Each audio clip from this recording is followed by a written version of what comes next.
You ever get really excited about going to play a new course, maybe something you've been really looking forward to, and then when you get there, you suck? And so it ends up being kind of a giant disappointment. Abandoned dunes. So after doing this more times than I'd like to admit, I finally learned to do a little course prep. Unfortunately, there are a ton of tools available to us, from Google Earth to apps on your phone, and that's what we'll talk about today. So grab your teacup, or something stronger, Fireball, and let's do it.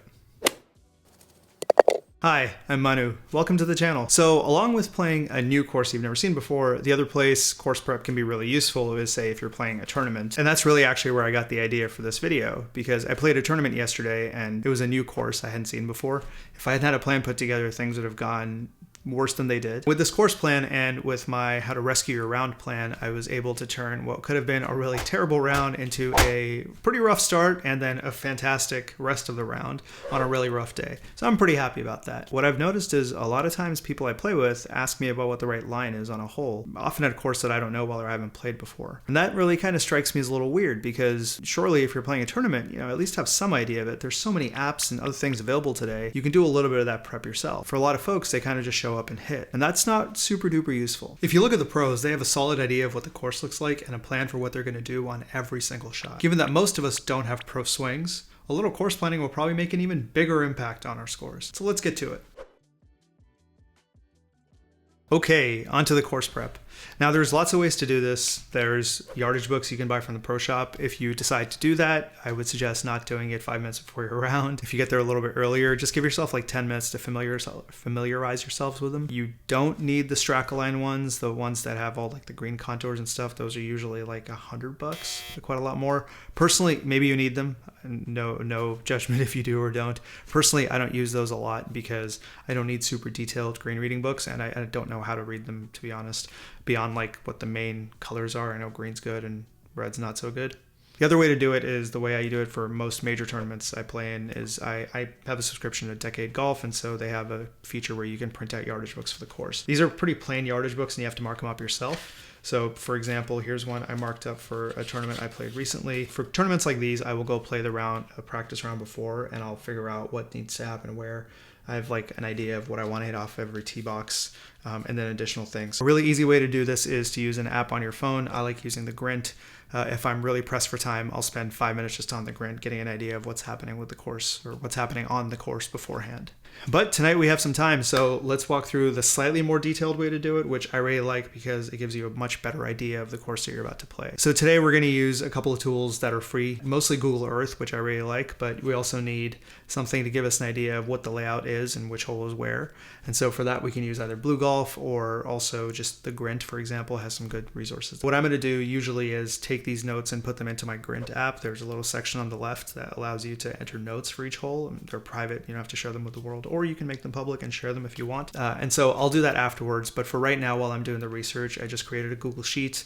And on this Google Sheet, there are the three things that we really need to know. So what I'm going to hit off the tee, what kind of hazards there are that might be around, so OBs, water, etc. And if there are any other notes that I might want to make based on what else I see out there. It's just a little simple spreadsheet to kind of gather my thoughts as I'm working through all this stuff. And if you go to Google Earth, so it's earth.google.com, or you can just Google Earth and figure it out. So it takes you where you were previously. The last course I did some course prep for was Presidio. Let's look this one up here. So Coyote Creek. And I looked it up when I was prepping for this video. So got this nice dope visualization taking us down to, bam, Coyote Creek. And I've got this tool that I'm using. So let me just put this on screen here. So there's this tool, it'll show you which buttons I'm using. So to navigate Google Earth, you can use basically I'm using a Mac, so the command and the shift buttons to kind of get different things. So you can change your angle of view, etc. And so this tool here at the bottom will show you which buttons I'm pressing to make what things happen. And there's a little circle around my mouse, so you can kind of track that too. One of the things I think a lot of us tend to forget is sometimes there's actually really good information available just on the course's website. And while it may not be super detailed, I'll take any tidbit of knowledge that I can get for a course that I've never played before, right? It's usually there to kind of help you have a better experience. So why not? Let's give it a go. So let's see what Coyote Creek has to offer us. So what's the website say? So here we go. The course we're playing is the tournament course, which is this one here. And what else do we have? So we have some, basically some yardages and basic course map. So this is not super useful. So I guess we'll just go back to the old school way of doing it using Google Earth and Bluegolf. So the other site that I think is super, super helpful is Bluegolf. And the great thing about Bluegolf has a ton of features. I don't know most of them. I really just use it to find courses that I need to look up in my course prep. So let's see. And if you go to the search bar, you can find the tournament course. Here we got the tournament course. Course is down here. It's designed by Jack Nicklaus. If you know much about Jack Nicklaus design, then that might tell you something. The only thing I know about Jack Nicklaus design courses, I was told by somebody once, I don't know how true this is, but he usually likes to have a single point that you can see. It might be like a tree that looks out of place or something else. That's a very clear, like, this is the right line to hit on this hole. I don't know how true that is, but at the 2 Jack Nicklaus courses I've played, I've definitely noticed that. So yeah, that's something that could be helpful. So we go to this course and there's this button that says course tour. So we can definitely follow this course tour and see what we get. And so this is kind of cool. Unfortunately, this little image here doesn't change when you go to different yardages. So 385 is from the white tees. That's what we played yesterday. But if you look at this yardage, this still measures, 439 yards. So it doesn't adjust automatically. But there's this very cool feature called the holes map, which if you click on, it actually shows you the hole. And it has a little yardage measuring tool. So we just saw that the first hole is 385 yards. The tee boxes are somewhere around here. So if we look at, say, from here to here, to there, that's 397. So we know that we're probably looking pretty close to that. So tee box will be somewhere around here, and we want to go to there. So Bluegolf is great. It basically gives you like the satellite view of what you're going to do, and this is 80% of what you need, I think. If you have a bit more time, which is what we have tonight, so we're going to use Google Earth 2 to get an idea of more of the terrain. But otherwise, Bluegolf on its own is a pretty useful tool, and it's enough to figure out what the 3 things that we want to know: what club we're going to hit, are there any OBs or hazards we need to be aware of, and are there any other major kind of things that are visible out here. Let's just start with that. So we know roughly the tee box will be somewhere around here, and then if we click to see what's at the end of that fairway, that's 240 yards. But if we want to carry it, it's probably going to be 290. So that's kind of long. Probably not something that I can definitely hit with my driver. So 240 yards means that I'm going to be hitting a 3-wood or 3 iron, depending on wind. Makes perfect sense. The hazard is fairway runs out roughly 240 yards. And that's basically it. I don't see any other major things to note here. But let's take a look at it on Google Earth just to get a better idea of topography. So we know that the hole is right here. And so if we zoom in to get a better idea of topography, it looks like relatively flat. So this is me just zooming in. It looks like it's relatively flat. There's not a lot going on. Just want to make sure we kind of hit here. This looks dry, but we've had a lot of rain, so this thing might be kind of wet when we get there. And so overall, we're fine. The one thing here is the green definitely runs off towards the back. It's not always the easiest to see, but if you zoom in enough, you can usually kind of get a general idea of the contours. So maybe hit the middle of the green. That's probably a good idea. In reality, I didn't do that exact part of checking the middle of the green, but if I had, I would have known that my shot, which landed right at the pin, would go over. Pin was in the back. So green rolls off, hit center. All right, okay, good. We got that going. Let's come back to Bluegolf and see what we have number 2. So they have this handy little thing up top that allows you to browse between holes. Let's go to hole number 2. So hole number 2 is out here. It is a par 3. It looks like, because it's a straight shot, just right here. And we can take a look to see what distance it is. So if we go back to the map here, we can see par 3 is a 200-yard par 3 from the black tees, 160 from the whites. So let's go back to the map. So it's 160. I'm guessing that's somewhere like from there to there. That's 171, so yeah, roughly there. And so for me, for par 3s, and we'll talk about this at a future date, but par 3s are generally the sucker holes. If you look at what the pros talk about, most pros want to just play even par through the par 3s over the course of a tournament, right? I think as amateurs, we tend to think that they're really good places to get birdies. They're not. They're designed to be hard. And if you look at the stats, it just shows that most of us play most par 3s and over par. So for me, my strategy on par 3s is hit the center of the green, make par, be happy. Making par is strokes gained. And so that's what I tell myself, right? So par 3, par is strokes gained. And so off the tee I don't know exactly what I'm going to hit hitting off the tee, so I'll play that by ear once I get there. The one hazard here is there are some issues on the right side, favor left. I think that's fairly straightforward. But before we move on to number 3, let's do a quick look at Google Earth to make sure we're not missing anything on number 2 here. So let's zoom out. Number 2 is over the way. And I just know this from looking at it 2 minutes ago. But yeah, you can always figure out what you need to get a good idea. So this is number 2. It can be a little finicky, but once you get used to it, you get better with the mouse movements and stuff. So mostly combination of control, zoom, and shift, and you can kind of play it by ear and figure it out. So this is fairly flat. So this looks like it's a little bit of an uphill par 3, right? Okay, that's cool. It's good to know. And I definitely don't want to be in this bunker. So, short right is possibly okay, or otherwise middle of the green. Great, good to know. So I'd say that. It says, I did say issues on the right side. Clearly I was wrong. So short right might be okay. Hit green, uphill. Cool, good to know. Okay, so let's move on to number 3 and see what we have there. So back to Bluegolf. We'll take a quick look. Number 3 from the white tees is 529. This is a little tedious having to do this every time, but you get good at it, and we got to work with the tools we have. Hopefully they'll fix this at some point where the graph updates automatically, or the map updates automatically to change for this yardage. That'd be helpful. But in the meantime, we got Google Earth, so we're good. So let's see what this map looks like. So we're looking for number 3. Number 3 is this par 5 over here. I remember this hole because I took 9 shots on it. Anyway, so this is 530-ish yards. What we have here is roughly around here. We're going to be playing to, let's see what it looks like in the middle of the bunkers. That's 250. Okay, that's reasonable. No problem. So we can probably aim a little past the bunkers. There's no chance I'm going to run out of space, but just to be on the safe side, let's just see how much room we have. Yeah, 350. So there's tons of room. No problem. Don't want to play on the left side. Doesn't look too good, but the right side, there's going to be another fairway. So we're okay. So maybe favor the right side.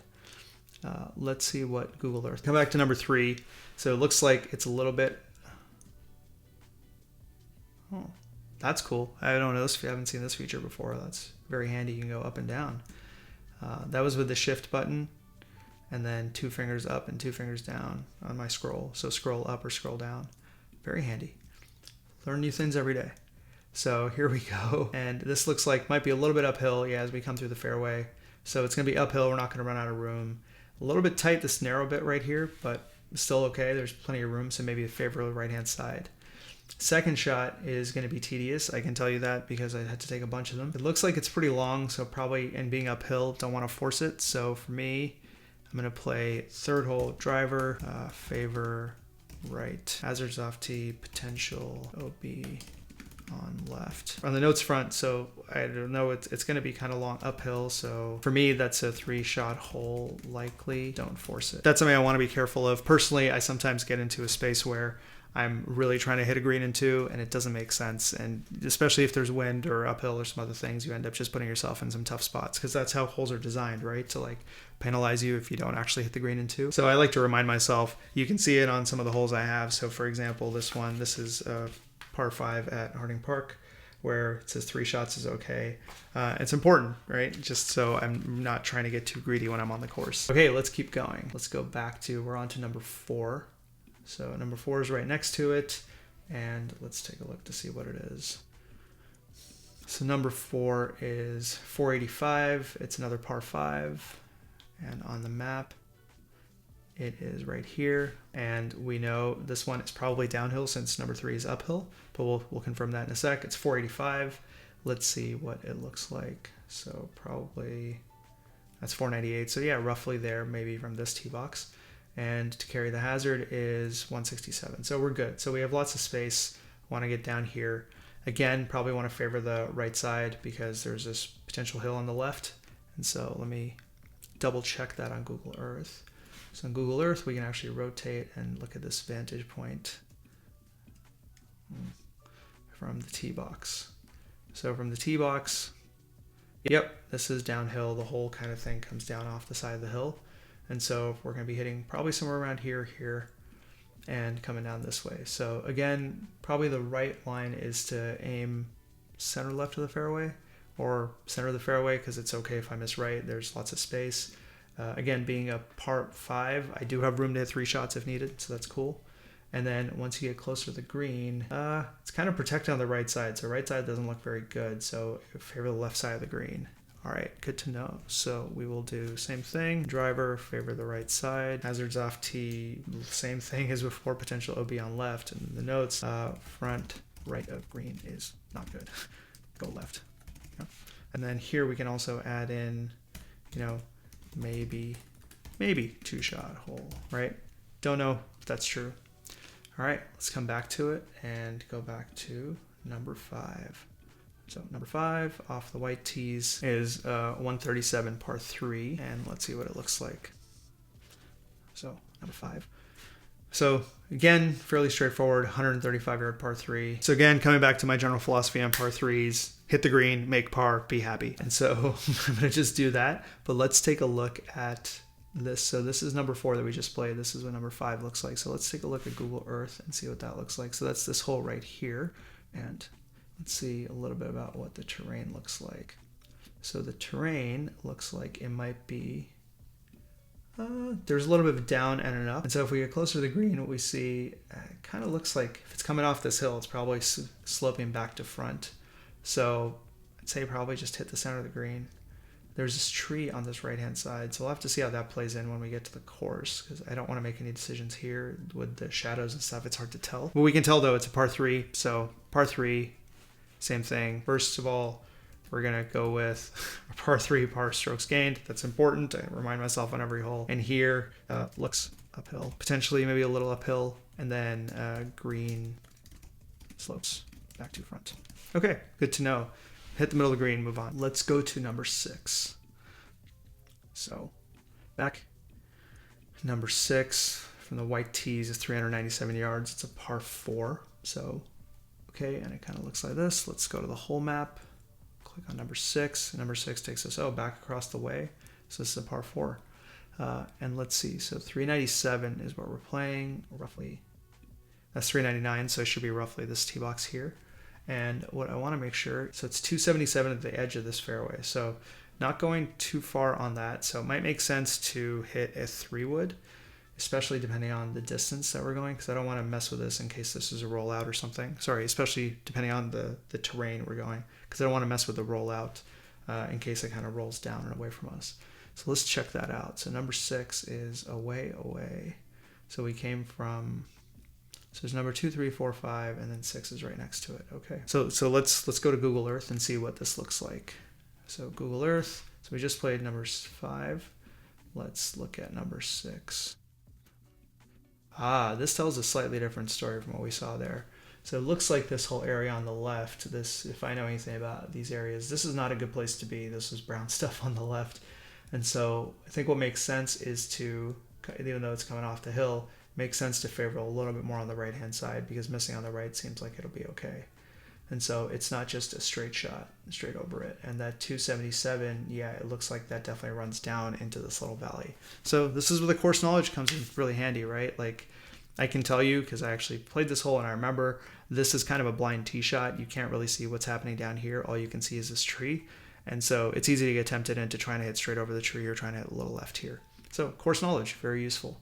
So we're going to put in 3-wood, fairway runs out. Good reminder in case we get kind of greedy, just a reminder, be like, yo, you can't do that, right? Hazards off tee, so there's potential OB on left, as with other ones. And then on notes, let's see what else there is to see here. The second shot should be into a fairly, look at that, there's a huge tier on the green. That's a huge tier. So second shot for green, so green has 2 distinct levels. Okay, good to know. Something to keep an eye out for. All right, let's keep going. Number 7. And for number 7, I hope you're getting a good idea of how we do this. We'll do 9 holes today. I think 18 will end up being fairly repetitive. And while you might love the melodious sound of my voice, you might be better served watching some other stuff elsewhere. If you would like to watch me do an entire yardage book or put one of these together when I play a tournament, please let me know in the comments, and we can definitely do that. Happy to have the camera on while I'm like prepping the next time I've got a tournament going on. All right, let's come back to number 7. So number 7 from the white tee. Oh, it's another par 3. Wow, this place has a lot of par 3s. Oh yeah, they had 3 par 3s on the front and then 1 on the back, so that's compensated. So this one from the whites is 143. to the hole. So let's take a look. We're on hole number 7, and hole number 7 is, so this is hole number 6. We just saw that green. So this is hole number 7 at 143. So yeah, right about there. That's what we're aiming at. This is an interesting looking green. Let's take a look at it on Google Earth. So this is hole number 7. Based on what we just saw. Work for me. Thank you. I'm sure once you get really good at this, it's good. Okay, this looks like this might be a little bit downhill. So it's downhill, but this is an elongated green. There's some contours there too. So it's a long green, so I guess you have to be fairly precise with distance to make sure you're hitting either side. This is kind of a sucker shot if you get short here.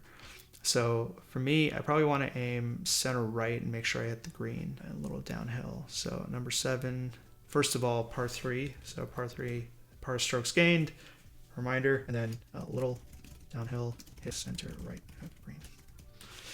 So there's always a chance, like when I get there and I need to make a smart decision. So if the flag's on the left-hand side, so if the flag is out here, then yeah, I'll aim for the left side. But otherwise, I know that if I'm playing here, it's better to aim kind of center right and figure out what to putt from here versus trying to get real close and maybe ending up with this bunker.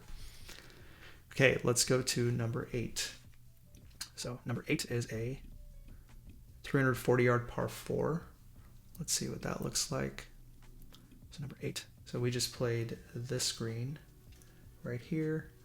And number 8, oh wow, looks like there's a decent carry to get anywhere. What does that, 340? So is that 340? Yeah, that's about right. So it's this tee box right here, possibly this tee box, but it'll be somewhere around there. And what does it look like if we get to the end of the fairway? That's 279, but I'm not sure what it looks like from a elevation perspective. So let's look at Google Earth to figure that out for us. So that's number, let's go back. We know it's over here. Take quite possibly the longest way around to get to this tee box. All right, here we go. So number 8. All right, it looks like, there's a lot of crud out here on the left-hand side, so that makes no sense. So it looks like the right bailout is on the right, and we should be okay even if we kind of end up down here.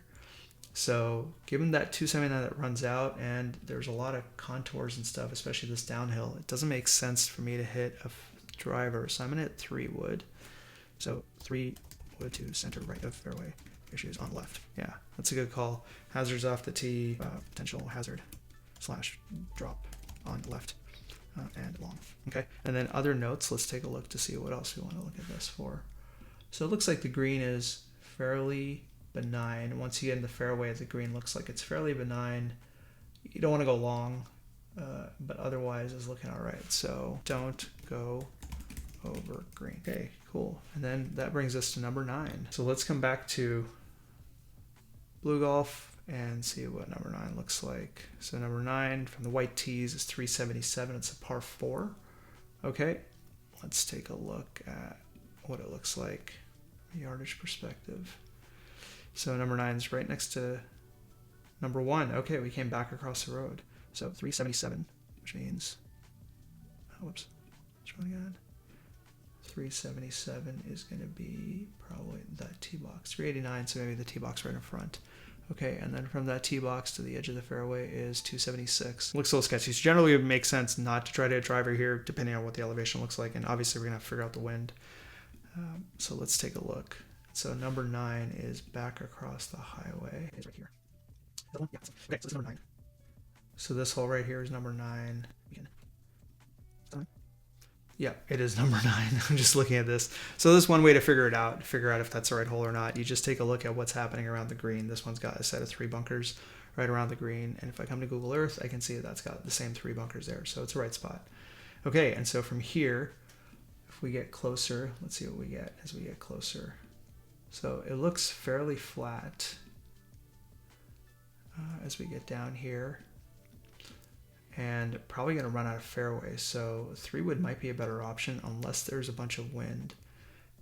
And actually that was the case when I actually played it. There was a ton of wind, and so I was able to actually hit driver, and I think I got real lucky. It was like right here. Otherwise it would have been a tough one. I think this is the one I birdied. Okay, so what we have here is probably 3 wood, and then the second shot there's just a bunch of bunkers that guard as well. So also in case there's a tailwind, trying to like drive the green, which is not going to happen, we're trying to get real kind of aggressive, doesn't make a lot of sense. And then as you get closer to the green, it looks like there's a really big kind of curve here from back to front.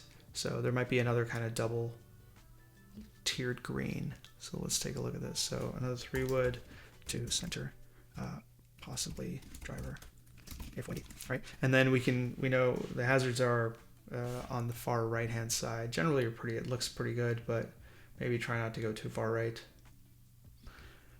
which is a problem. And so with the wind, actually, I have a video on playing well in the wind. The thing about wind is when you have a headwind, it exasperates any kind of cuts. So especially here where there's potential problems on the right-hand side, it doesn't make any sense to try to hit like a shot that might be a little cutty into a headwind, because that could take it OB.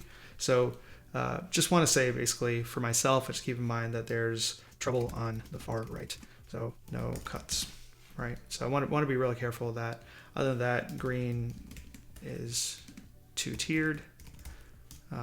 Well bunkered, correct that spelling too. There we go. All right, so that's 9 holes, and hopefully that gives you a pretty good idea of what to do when you're making your own one.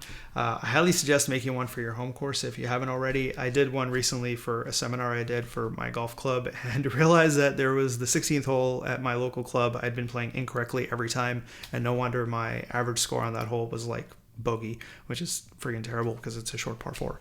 But anyway, so if you do it for your home course, you might be pleasantly surprised and learn some new things, or you could definitely do it for new courses that you are going to go play. So again, this is the detailed version. You can do a simpler version if you cut out the Google Earth part. But as you can see from looking at Google Earth, it is actually pretty helpful. The terrain is super helpful. And the great thing about Google Earth is there are some places that are mapped in a lot more detail. Like for example, this is a Presidio golf course, which is the last one I took a close look at. And you can see that because it's in a lot more detail, you've got some augmented reality here around like the trees and stuff. But as you get closer, you can actually even start seeing, not only where the trees kind of come around, so the images we just saw for Coyote Creek, you can also start seeing kind of the contours of the green.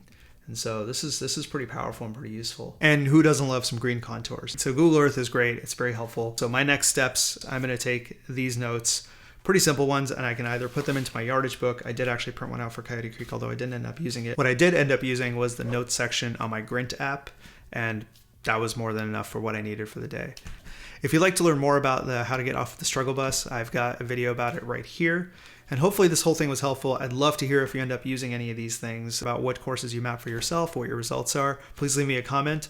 And thanks for watching. See you next time. Ciao. I hope you enjoyed your tea.